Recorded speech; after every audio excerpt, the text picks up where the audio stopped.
Good morning. আজকে মার্কেটে একটা চরম অস্থিরতা দেখা দেবে। তার কারণ হচ্ছে যেভাবে ওয়ার্ল্ড মার্কেট পড়ে গেছে চিন্তার বাইরে।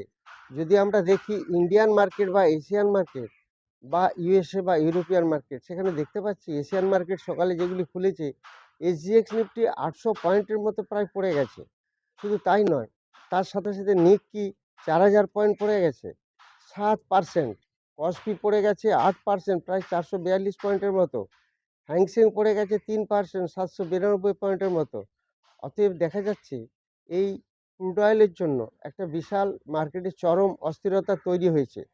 এটা থেকে প্রত্যেকে একটু সাবধানে থাকুন। আজকে 24,000 মনে হচ্ছে ভেঙে দেবে। প্রত্যেকে খেয়াল রাখুন, সবসময় প্রফিট বুক করুন। ক্রুড অয়েল একটা বিশাল ফ্যাক্টর হয়ে দেখা দিয়েছে। এই জন্য আমি বলি ইন্ট্রাডে এবং এই সময় যারা স্টক সিলেকশন করে যদি শেয়ার ফিউচার শর্ট করতে পারেন বা পুট বাই করতে পারেন, খুব ভালো।